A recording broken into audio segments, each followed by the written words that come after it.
Hi everyone, welcome back to part 2 of episode 8. In the last episode, we talked about the early stages of embryonic development, especially of the nervous system. In this episode, we are going to look at some things that happen later on a microscopic view.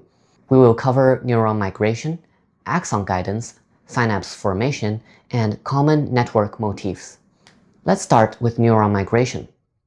To make neurons migrate, we first need neurons. Neurons are formed from stem cells.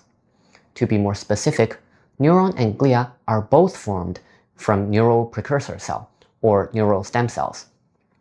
So, is a neuron formed or is a glia cell formed? That depends on transcription factors. These are factors that manipulate the gene expression inside the cell and determines the differentiation and fate of the stem cell. There is a competition between two important factors, Notch and delta. The inhibition of Notch and the excitation of delta. If there is little inhibition from Notch and great excitation from delta, then a neuron is formed. If, on the contrary, there is a large inhibition of Notch and little excitation of delta, then a glial progenitor and a glial cell is formed. In this process, cells utilize a process called polar expression. In the cell, the expression of proteins is polarized. On one end of the cell, we have one type of protein. On the other end, we have the other type of protein. These proteins may be transcription factors and may influence the fate of the cell. If we have a symmetric division, that is to say, we divide like this, then the two daughter cells will still have polar expression of proteins. They will still have both proteins, and they remain stem cells, undifferentiated. If, however, the cell divides asymmetrically, then one cell will only have one protein, and the other daughter cell will have the other protein. They will then differentiate into their final fates. In later stages of the nervous system development, there is a lot of symmetric division. That means we produce a lot of new stem cells, so that more cells can be produced. When time passes, there is a shift to asymmetric division.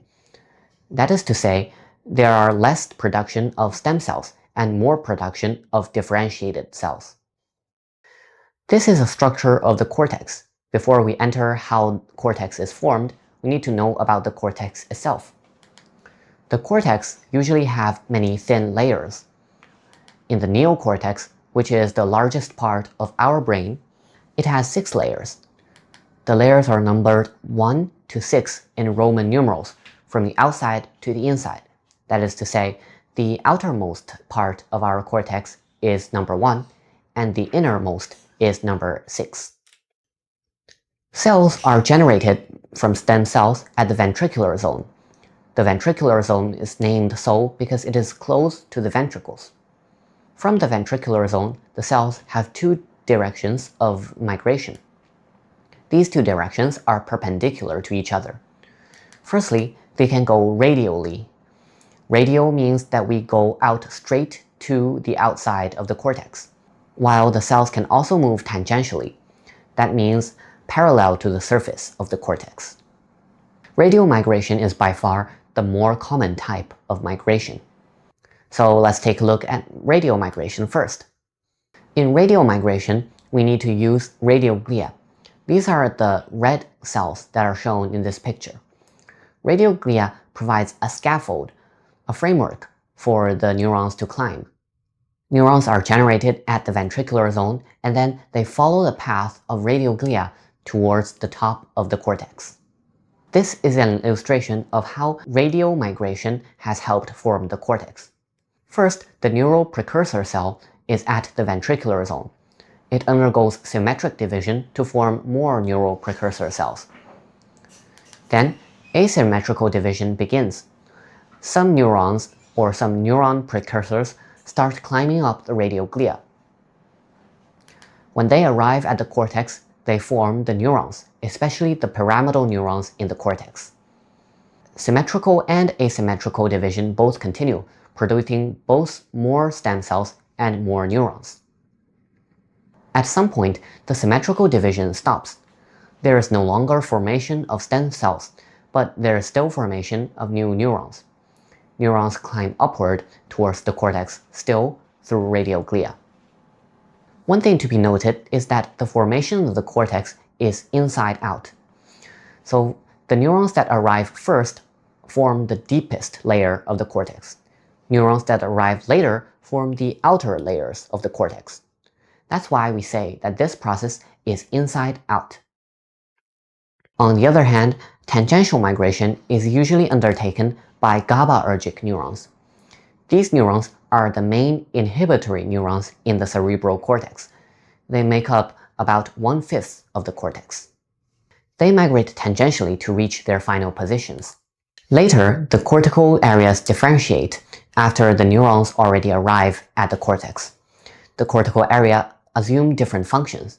That will be the topic of part 3 of episode 8. The largest migration of the brain is not that of the cerebral cortex, but rather of the cerebellar cortex.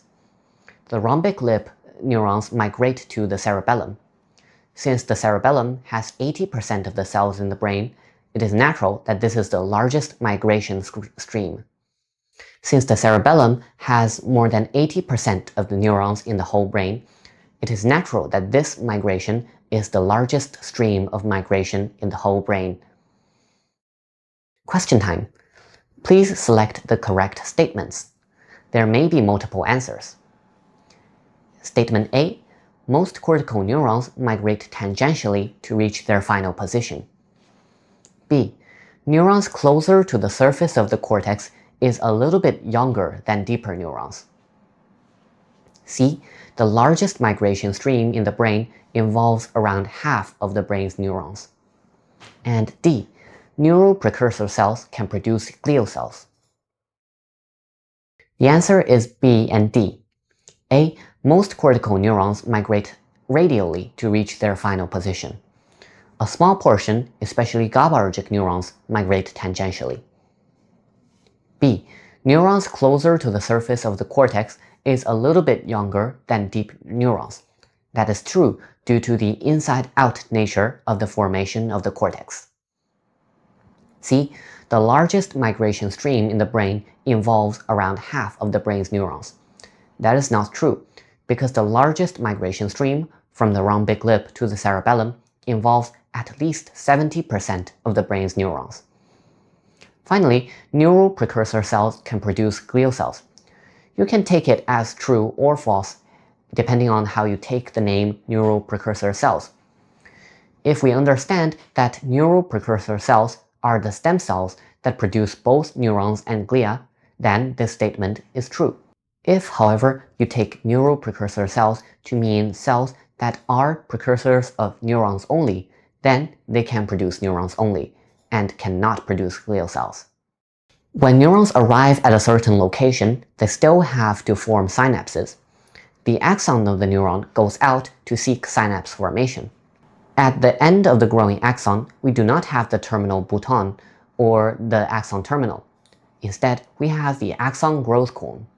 This is a hand-like structure, and it has many little extensions. There are many microtubules in the neurite, or in the process, or we could say in the growing axon. The microtubules help to support the structure of the growing axon, as well as to help transport things from the cell body to the end of the growing axon. The growth cone has lamellipodia and filopodia. Lamellipodia are like flippers. Filopodia is like the toes of a duck, while lamellipodia is like the flippers.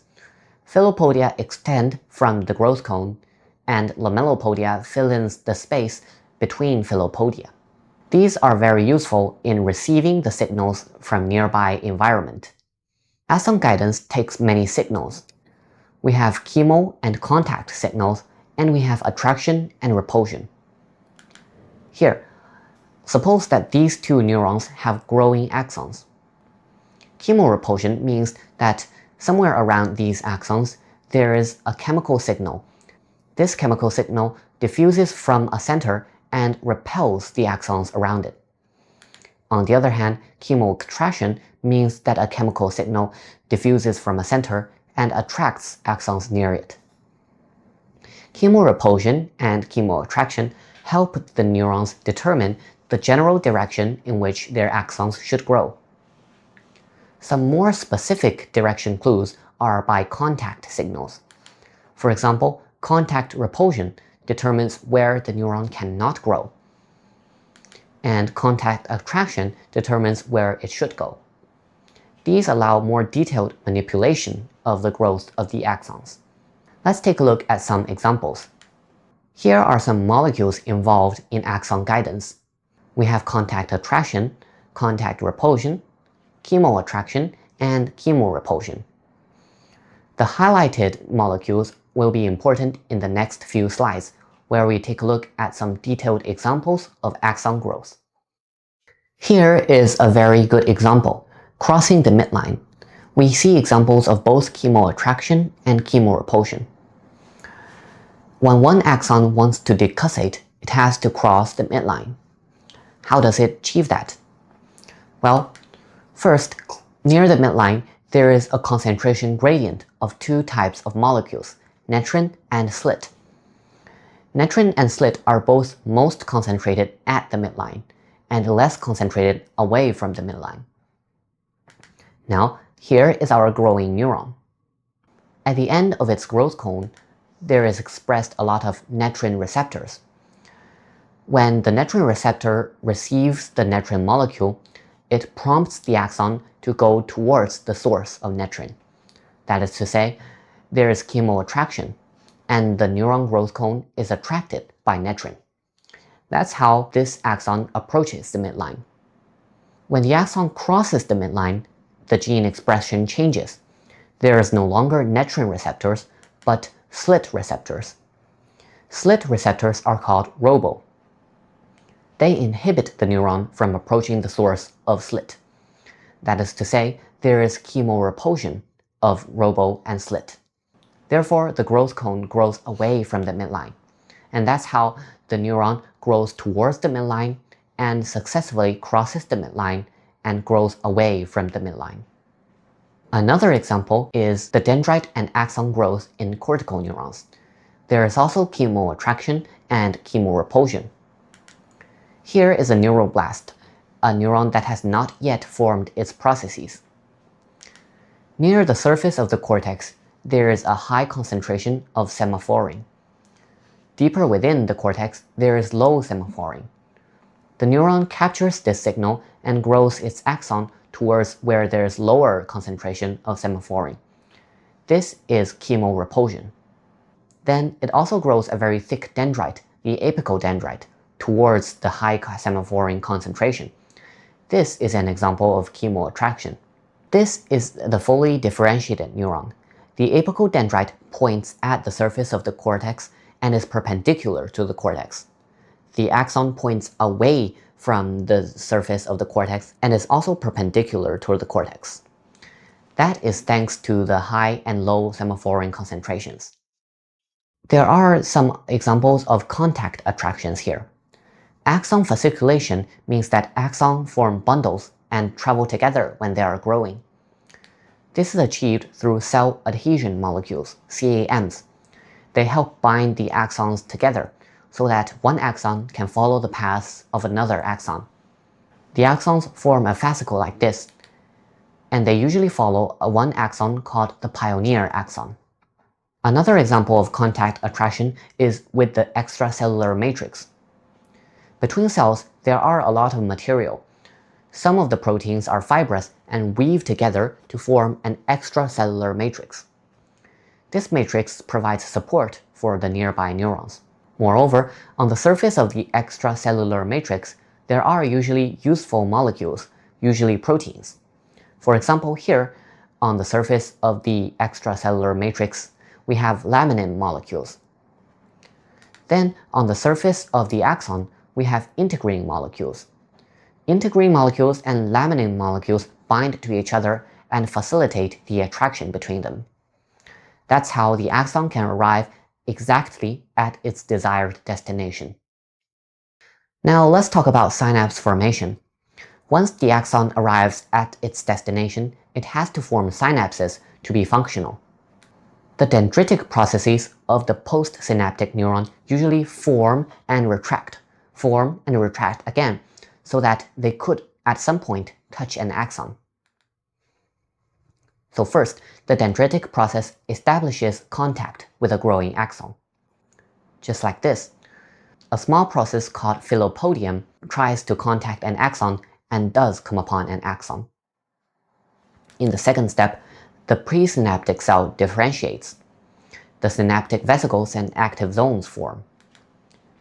Here, we see the synaptic vesicles that are being transported here, and the synaptic active zone is also formed.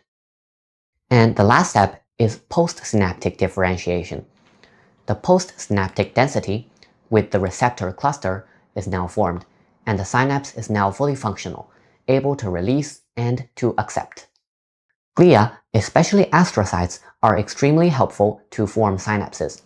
Glia help the axon and the dendrite contact each other. In fact, one single glia can help contact around 1,000 synapses. That is a really great number. Let's take a detailed look at the formation of the neuromuscular junction. Outside the neuromuscular junction, we have the basal lamina, which is the extracellular matrix surrounding the NMJ. It facilitates the contact of the motor neuron and the muscle cell. The basal lamina should be in the background of this figure, and it is not shown here. First, the presynaptic motor neuron releases a molecule called agrin. Then, agrin is received by a receptor called muscle-specific kinase, MuSK, on the postsynaptic membrane. The MuSK then activates a protein called rhabsin to gather the nicotinic acetylcholine receptors at the synapse. Rhabsin acts like a shepherd. It causes the NACHRs to migrate towards the center. And now the NMJ is formed. The postsynaptic differentiation is very successful. Question time. Please try to explain the relationship between the following terms or words. A. Philopodia and pod. Pod is a Greek root meaning foot. B. Fasciculation and fascicle. And C. Agrin and aggregate. Philopodia is related to pod because philopodia are feet-like processes on the growth cones. Fasciculation means that axons form fascicles or bundles and travel together. So fasciculation is just the process of forming fascicles. And C, agrin and aggregate is related through this. Agrins signal the postsynaptic cells to use rhabsin to aggregate the nicotinic acetylcholine receptors. So agrin is a protein for aggregation of receptors. And finally, let's take a look at some of the common motifs of the neuronal networks. How are neurons connected to each other? The neuronal network organization has several leitmotifs. They occur again and again in the whole human body. Here in these graphs, we use the green axon ending in a triangle to express excitation, and the red axon ending in a sphere expresses inhibition. This pattern is called feed-forward excitation. This basically means that one neuron goes forward and excites another neuron. Pretty straightforward. This one is feedback excitation or recurrent excitation. This means that the postsynaptic neuron goes back to excite the presynaptic neuron. This circuit will cause repetitive excitation of the two neurons. One excites another, and this one goes back to excite the previous one. So the signal is amplified through this process. This pattern is called feed-forward inhibition. In this pattern, one neuron inhibits the other. This pattern is feedback inhibition. The postsynaptic neuron inhibits the presynaptic neuron. This is useful for controlling the signal so that the signal is not too large. The presynaptic neuron gives a signal to the postsynaptic neuron. Then the postsynaptic neuron stops the presynaptic neuron from giving further signals. This restrains a big chain of action potentials and is useful for preventing overexcitation. This one is lateral inhibition. One neuron inhibits the neurons by its side. This is particularly useful in refining the signals. For example, if we have a visual signal, if we see something in vision, then we would like to see the borders more clearly. This lateral inhibition pattern can help us achieve that. One neuron inhibits the neurons beside it, so the visual stimuli will be clearer to us. And finally, this is convergence and divergence. Convergence means that many neurons excite or inhibit one single neuron, while divergence means one single neuron excites or inhibits many other neurons. Let's try to classify these neuronal networks. Classify A, B, C, and D into feedback excitation or feedback inhibition. Please take a few moments to think about it. A hint is that you can use a mathematical way to do this. Inhibition is like multiplying -1, while excitation is like multiplying +1. If you multiply all the neurons together, then you will get the final effect. Here are the answers. Let's take a look at the most simple one first. In D, this neuron excites this neuron 1, 1 excites 2, 2 excites 3, and 3 excites D again. This is obviously a feedback excitation. We can calculate this like this. D times +1 times +1 times +1 again gives back +1. So the overall effect of D on itself is excitatory. The pattern in B is a little bit more complex. B excites 1, 1 inhibits 2, 2 excites 3, and 3 inhibits B. To do it mathematically, we can calculate it like this. +1 times -1 times +1 times -1 gives us +1. So B has an overall excitatory effect on itself. In C, we see that C inhibits 1, 1 excites 2, 2 inhibits 3, and 3 excites C. Similarly, we can find that this is a feedback excitation. And finally, in A inhibits 1, 1 inhibits 2, 2 inhibits 3, and this is also a feedback excitation. To explain this using neuronal networks, we can see that A inhibits 1 and releases 2 from inhibition. 2 inhibits 3 and releases A from inhibition. That's all for this episode. In this episode, we looked at the neuron migration, axon guidance, and synaptic formation. We also looked at some common network motifs. In the next episode, we will look at some of the more macroscopic aspects, especially the activity-dependent wiring of the brain. Then we will go beyond the embryonic stages and take a look at childhood, adolescence, adulthood, and even aging. See you again in the next episode.